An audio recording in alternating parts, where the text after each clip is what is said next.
신소재의 개발과 이용. 자, 물질의 전기적 성질을 이용한 신소재. 물질의 전기적 성질. 전기 저항에 따라 도체, 절연체, 반도체를 구분합니다. 물리적 성질이란 건 측정할 수 있는 물질의 성질. 전기 전도성, 자성, 강도, 밀도, 비열, 녹는점, 끓는점은 물리적 성질이다. 도체는 전기 저항이 굉장히 작아서 전류가 잘 흘러. I는 R분의 V, ohm의 법칙이죠. 자, 전기 저항이 작으면 전류가 많이 흐른다. 똑같은 전압일 때 철, 구리, 알루미늄 등 전류가 흘러야 하는 곳에 사용되고요. 전선, 반도체, 회로선에 쓰인다. 전원체는 저항이 커요. 그러면 I는 R분의 V인데, 자, 똑같은 전압일 때, 전압이 일정할 때 저항이 크면 전류가 안 흘러. 그래서 전원체를 쓰이는 거야. 고무, 유리, 플라스틱. 전류가 흐르지 않아야 하는 곳에 사용하고요. 전선, 피복 등의 반도체. 온도, 압력에 따라 저항이 변합니다. 극저온에서는 저항이 크고요. 실온에서는 저항이 작아져. 규소, 저마늄, 반도체 소재의 원료고요.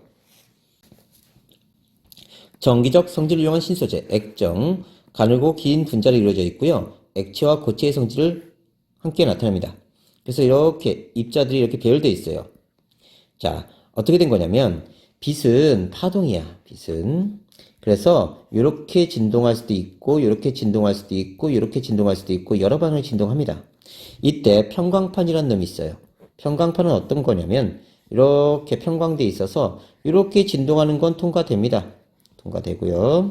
옆으로 이렇게 진동하는 건요, 통과가 안 돼. 자, 그러면 한쪽은 수직 평광판을 놓고 한쪽은 수평으로 평광판을 배열을 하면 무슨 일이 벌어지냐면 여기서 수직으로 이렇게 진동하는 놈은 통과됐어. 그런데 여기 수직으로 진동하는 놈이 통과가 못 돼. 안 나와. 그러면 수평으로 이렇게 진동하는 놈은 통과가 안 됐어. 그러니까 여기 아무 빛도 안 나와. 검은색으로 보여. 자, 그런데 액정은 어떻게 돼 있냐면 여기에 90도로 이렇게 비틀어져 있어. 전압이 안 걸려 있을 때. 그래서 무슨 일이 벌어지냐면 이렇게 수직으로 진동하는 빛이 통과돼. 그럼 이 결을 따라서 이렇게 가면서 휘어져 버려. 경로가. 그럼 옆으로 이렇게 휘어져. 그러면서 여기 통과될 수 있도록 만든 거야. 그래서 자, 액정이 전압이 안 걸리면 빛이 나와. 전압이 걸리면 어떻게 되냐면 얘가 일자로 이렇게 배열돼 버려. 그러면 액정이 이렇게 일자로 배열돼 버리면 무슨 일이 벌어지냐면 수직으로 이렇게 진동한 빛이 통과가 됐어. 그런데 얘가 뒤틀려 있지 않고 직선으로 돼 있기 때문에 그대로 가. 그러면서 여기를 통과를 못 해. 여기는 이렇게 진동하는 거 통과 못 해. 옆으로 이렇게 진동하는 거면 통과된다고. 그래서 전압이 걸리면 액정들이 일직선상에 배열하면서 빛이 통과가 안 돼. 빛이 통과가 안 돼. 살펴보자. LCD, 리퀴드 크리스탈 디스플레이라고 해서 액정을 이용한 영상 표현 장치인데 스스로 빛 발생하지는 않습니다. 백라이트로 여러 개의 LED나 형광등을 사용하고요. 액정에 전압이 걸리지 않으면 빛이 통과된다. 앞에서 했죠? 전압이 걸리면 빛 차단된다. 다시 보자. 백라이트예요. 자, 백라이트에서 빛이 가는데 여기 이렇게 진동하는 빛은 통과됩니다. 근데 꼬여있기 때문에 90도 비틀어져 버리면 여기서 옆으로 진동하는 빛으로 바뀌어요. 결을 따라가면서. 그럼 통과가 돼. 이렇게 진동하니까 통과돼. 그리고 여기 컬러 필터를 놓는 거야. RGB 컬러 필터를 놓는 거지. 그러면 자, 요게 통과되면 레드가 보이는 거야. 됐지? 자, 근데 얘가 전압을 걸은 거야. 이건 전압이 없을 때고 이제 전압을 걸었어. 전압을 걸면 일직선상으로 쫙 배열돼 버려. 그러면 이렇게 진동하는 빛이 통과가 됐어. 왔어. 근데 그대로 가는 거야. 이렇게 진동하는 빛이. 그럼 통과 안 되지. 그러면 그린이 안 나와. 자, 여기 또 전압이 안 걸렸어. 그럼 통과되겠지, 그지? 전압이 안 걸리면 통과된다. 그럼 통과됐어. 그러면 블루도 나오는 거야. 그럼 레드와 블루가 합성된 빛이 나오는 거지. 자, 그러면 자, 여기 세 개가 있다고 치자. 평광판이 세 개가 있어. 요건 세로로 평광판 된 거, 이건 가로로 평광판을 배치한 거. 자, 전압이 모두 안 걸렸어. 그럼 모두 빛이 통과되지, 그지? 그럼 컬러 필터 RGB가 있다. 그러면 모두 빛이 나오니까 RGB 합성된 빛이 나올 거고, 다음 모두 걸렸어. 그러면 모두 안 나오겠지. 그러면 검은색이 되는 거야. 그 다음에 여기는 안 걸리고 여기는 안 걸리고 여기 걸렸다. 그럼 레드와 그린이 나오면서 얘네들이 합성되는 거다. 자, 전자계산기, 온도계, 텔레비전, 휴대전화 등 정보 표시 장치에 쓰인다. 자, 한 문제씩 꼭 나오니까 잘 기억해 놓으세요. 다시 전압이 안 걸려야 빛이 통과된다. 액정이 90도로 비틀어져서 들어온 빛이 휘어진다. 그래서 이렇게 진동한 빛이 왔다가 이렇게 옆으로 진동하면서 통과될 수 있도록 만들어준다. 전압이 걸리면 빛이 통과 안 된다. 잘 기억해 두세요. 반도체 순수한 규소나 저마늄에 약간의 원소를 넣어서 전기가 흐르는 성질을 증가시킨 소재야. 규소와 같은 수소 반도체는 전류가 잘 흐르지 않아. 여기에 불순물 첨가해서 전류가 잘 흐르도록 한 것을 불순물 반도체라고 한다. 다이오드 두 종류의 반도체를 붙여 만든 소자로 한쪽 방향만 전류가 흐르게 한다. 다이오드는 P형 반도체와 N형 반도체를 이렇게 붙여놓은 거예요. 자, 학교에서 자세히 하면 그때 할 텐데요. 일단 봅시다. 자, P형 반도체와 N형 반도체를 붙여놓으면요. 무슨 일이 벌어지냐면 이쪽은 전류가 흘러요. 근데 반대쪽은 전류가 안 흘러. 그럼 만일 교류가 왔다 갔다 한다고 치자. 그럼 이렇게 가는 전류는 이렇게 통과되는데 반대로 가는 전류는 통과가 안 된다고. 그래서 만일 교류가 이렇게 왔다리 갔다리 해. 전류가 왔다 갔다 이렇게 해. 그러면 자, 이렇게 가는 전류는 통과돼. 근데 반대편으로 가는 전류, 이렇게 가는 건 통과가 안 돼. 그래서 이게 삭제돼 버려. 요것만 출력이 일어나. 그래서 교류를 직류로 만드는 정류작용을 한다. 기억해 놓고요. 트랜지스터는 P형, N형, P형을 접합하거나 N형, P형, N형을 접합한 건데, 자, P형 반도체, N형 반도체 안 배웠으면 그냥 기능만 외워두시면 됩니다. 반도체 3개를 붙여 만든 소자로 증폭작용, 요거 잘 외워놓고요. 스위치작용. 전류를 흐르게 하거나 흐르지 않게 하고요. 전자장치의 성능 향상, 소형화 등에 관여하게 됩니다. 자, 발광다이오드, 라이트 에미팅 다이오드입니다. 전류가 흐를 때 빛을 방출하는 성질이 있고요. 각종 영상 표시장치, 조면장치 등에 쓰인다. 유기 발광 다이오드, 오가닉 라이트 에미팅 다이오드입니다. 전류가 흐를 때 빛을 방출하는 유기물의 얇은 필름으로 만든 다이오드고요. 자체에서 빛을 내니까 얇고 가볍게 만들 수 있고 휘어집니다. 휘어지는 디스플레이, 휘어지는 조명 등에 쓰인다. 반도체의 전기적 성질을 이용하는 예, 압력 감지기, 압력에 따라 전기 저항이 변하는 성질을 이용한 거고요. 레이저 광원, 전류가 흐르면 빛을 방출하는 성질. 컴퓨터 중앙 처리 장치, 전기 전도성을 증가시키는 성질.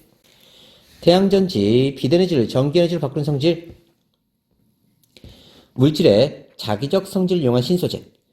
물질의 자기적 성질, 자석에 반응하는 정도에 따라 구분하는데, 자석이 될 수 있는 물질, 강자성입니다. 강한 자기장 속에 놓아두면 외부 자기장을 제거해도 오랫동안 자석의 성질을 유지한다. 강자성이다. 니코 처리다. 졸라 강하다.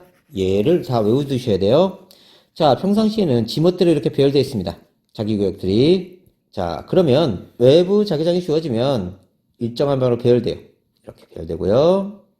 이 외부 자기장이 없어서도 자상태를 한동안 유지합니다. 이게 강자성. 다음, 자석이 될 수 없는 물질, 상자성입니다. 자석에 약하게 끌려오지만 외부 자기장을 제거하면 자석의 성질을 유지할 수 없어요. 종이, 알루미늄, 약하다, 상자성이다. 자, 얘네들도 지멋대로 이렇게 배열되어 있어. 자기구역들이. 그러다가 외부 자기장이 주어지면 조금 배열돼. 이렇게. 그러다가 외부 자기장이 없어지면 바로 사라져버려. 지멋대로 제자리로 되돌아갑니다. 상자성. 다음, 자석이 밀리는 성질, 반자성입니다. 자석을 가까이 하면 밀리는 성질이 있어. 외부 자기장과 반대로 자성을 띱니다. 금, 구리, 물, 초전도체.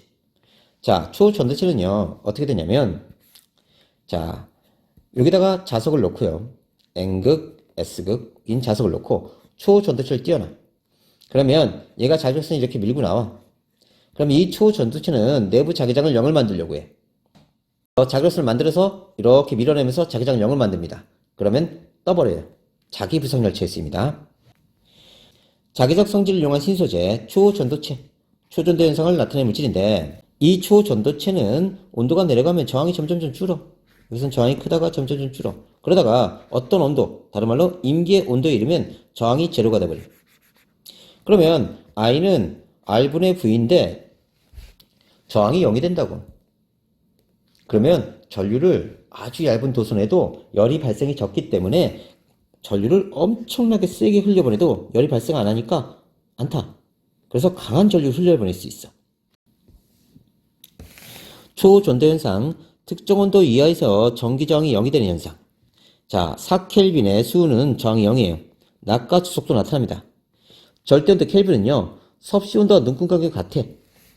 가장 낮은 온도를 0켈빈을 정한 거야. 분자 운동이 멈춘 상태를. 이거 섭씨 온도라면 273도야. 다시 한번 보자. 절대 온도 T는 섭씨 온도 플러스 273이야. 자, 섭씨 온도가 0도시다. 그러면 얘는 273켈빈인 거고, 섭씨 온도가 100도시다. 그러면 더하면 373켈빈이 되고, 섭씨 온도가 마이너스 273도다. 그러면 드디어 0켈빈이 되는 거야. 그러면 4켈빈은 엄청나게 낮은 온도네. 그지? 다음, 이렇게 낮은 온도를 만드는데 돈이 많이 들어. 그래서 고온 초전도체가 필요해. 이 극저온 상태를 유지하는 데 비용이 많이 들어요. 실용하려면 임기온도가 높을수록 유리하다. 임기온도 초전도 현상이 나타나기 시작한 온도입니다. 고온 초전도체, 액체 지수의 끓는 점 77켈빈보다 높은 온도에서 초전도 현상이 나타나는 물질이야. 그러니까 77켈빈 이상에서 초전도 현상이 나타난다. 그러면 질소가 액체일 때가 77켈빈보다 낮아. 그러면 여기에서 초전도 현상이 일어난다. 임기온도가 여기다. 그러면 자, 임기온도 이하에서 초전도 현상이 나타나는 거예요. 여긴 초전도 현상이 나타나지 않아. 이거보다 높으면. 그러면 액체 지수에 담그면 바로 77켈빈까지 떨어진 거지. 그러면 초전도 현상이 쉽게 나타나는 거야. 그래서 끓는 점이 77켈빈인 액체 지수보다 높은 온도에서 초전도 현상이 나타나야 돼. 그래야 쉽게 초전도 현상을 일으킬 수 있는 거지. 자, 초전도체의 특징과 이용 외워두세요. 자, 전기저항이 0이다. 외부 자기장을 밀어낸다. 이게 두 가지 특징이야. 전기저항이 0이면 전력 손실이 없는 송전선을 만들 수 있어. 자, 전력 손실, P 손실은 I 제곱 R로 계산합니다. 그런데 저항이 제로가 되니까 이게 0이 돼. 그럼 손실 전력이 0이야. 그래서 전류가 많이 흘러도 열 발생도 없고요. 전력 손실 없는 송전선을 만들 수 있습니다. 자기 공명장치 MRI. 강한 전류를 흘릴 수 있으니까 강한 자기장 생성해서 MRI 장치를 만들 수 있다. 외부 자기장을 밀어낸다. 그래서 아까 설명했죠. 자석 위에 전도체를 놓으면 외부 자기장을 밀어내려고 자기장을 만들어서 내부 자기장을 0을 만든다. 반발하기 때문에 떠버린다. 그러면서 자기 부상 열체에 이용될 수 있다. 자석 위에 떠 있을 수 있다. 이걸 마이스너 효과라고 한다. 마이스너 효과.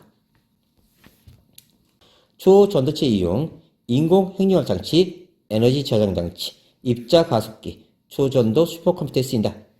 네오디듐 자석, 철 원자 사이에 네오디듐과 붕소를 첨가해서 철 원자의 자기장 방향이 흐트러지지 않도록 만든 강한 자석이야. 하드디스크 헤드를 움직이는 장치, 고출력 소형 스피커, 강력 모터에 쓰인다. 자, 임기온도 변화. 1980년대 후반에 끓는 점이 77켈빈인 액체 질소를 이용해서 초전도 상태를 만들 수 있는 물질이 개발됐어. 2000년도 이후에는 철을 기반으로 고온 초전도체 개발이 연구되고 있다. 다시 하자. 액체 질소의 끓는 점은 자 77켈빈이에요. 끓는 점 77켈빈이니까 액체 질소는 77켈빈 이하입니다. 그럼 임기온도가 77켈빈보다 높은 물질이야. 자, 얘라고 하자. 그러면 임기온도가 80켈빈이다. 자, 그러면 액체 질소에 담그면 77켈빈보다 낮은 온도가 되겠지, 그치? 그러면 요 위에서는 초전도 현상이 일어나지 않지만 80켈빈 이하에서는 초전도 현상이 일어나는 거야. 그럼 담그자마자 초전도 현상이 일어날 거다. 그래서 고온일수록 더 편하다. 오케이? 초전도체의 임기온도는 계속 높아지고 있다. 여러가지 신소재, 나노기술을 이용한 신소재, 나노 단위 수준으로 원자의 결합구조나 배열을 변화시킨 신소재야. 나노는 10-9승입니다. 1나노미터는 머리카락 두께 10만분의 1 정도이고요. 원자 몇 개를 겹쳐놓은 정도의 크기다. 그래핀, 탄소 원자가 육각형 벌집 모양, 으로 배열되어 있어요. 평면적인 구조고요. 열을 전달 잘하고 투명하고 전기 전투성이 좋고 단단합니다. 잘 휘어져요. 단점이라면 대량 생산이 어렵고 생산 비용이 많이 들고 제품 수송과 저장이 어렵다. 반도체처럼 정기적으로 성질을 변화시키기 어렵다. 휘어지는 디스플레이, 의복형 컴퓨터, 야간 투시용 컨택트 렌즈, 차세대 반도체 소재다. 그래핀 이용 잘 외워두세요. 그 다음에 특징, 단점 잘 기억해야 됩니다. 탄소 나노튜브 그래핀이 원통 모양으로 이렇게 말려있는 거야. 열 전달 잘하고 전기 전선성 좋고 가벼우면서 강도가 매우 높다. 단점은 똑같습니다. 첨단 현미경의 탄침, 나노 핀셋, 금속이나 세라믹과 섞어 강도를 높인 복합 재료를 쓴다. 자, 그래핀의 이용입니다. 플로렌 제조에 쓰이고요. 자, 플로렌은 탄소 60개가 축구원처럼 결합한 탄소 구조를 말하고 내부에 빈 공간이 있어요. 여기. 자, 금속 원자를 넣거나 의약품을 넣어 운반하는 역할을 하기도 합니다.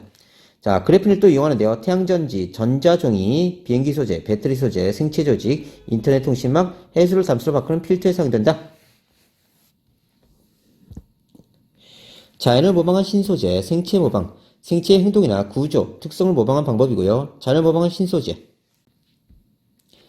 도마뱀 부치의 발바닥, 발바닥에 나 있는 미세 섬유를 이용해서 나무나 벽에 잘 붙어 있을 수 있도록 만드는 거예요. 개코 테이프, 의료용 패치, 수직벽을 오르는 로봇, 홍합은 물속에서 바위에 이렇게 붙어 있어. 접착 단백질을 분비해서 바위와 같은 젖은 표면에 붙어서 강한 파도에 떨어지지 않습니다. 수중 공상 접착제, 의료용 생체 접착제. 자, 사람 몸에 물이 많으니까. 거미줄, 매우 가늘지만 강철보다 강도가 5에서 10배 강하고요. 힘수력도 뛰어납니다. 인공 힘줄, 수중 봉합사, 방탄복, 낙하산에 쓰이고요. 연잎의 표면, 마이크로미터 크기의 봉우리에 나노미터 크기의 이렇게 돌기가 있어서 물방울이 흘러내려버려. 비에 젖지 않는 섬유에 이용되고요. 상어의 비늘, 상어 피부에는 수많은 돌기가 있어. 이 돌기들이 있어서 물과 정력을 줄여 전신 수용벽에 이용되고요. 독고마리 열매, 갈고리 구조를 가진 식물의 열매가 사람의 옷이나 동물의 털에 달라붙어 이렇게 끝이 갈고리 모양으로 되어 있어. 그래서 의복에 이렇게 딱 붙으면 안 떨어져. 벨크로 테이프에 쓰인다. 신소재를 이용한 여러 제품, 휘어져도 복원되는 안경테, 모양을 변형해도 가열하면 원래 모양이 되더라고요. 자연에서 분해되는 비닐, 바이오 비닐이라는 소재로 만든 일회용 변기 가방은 배선물을 분해시켜 비료를 만듭니다. 유기 태양전지, 유기물을 이용해서 만든 태양전지인데 효율은 낮지만 친환경적이고 응용도가 넓다.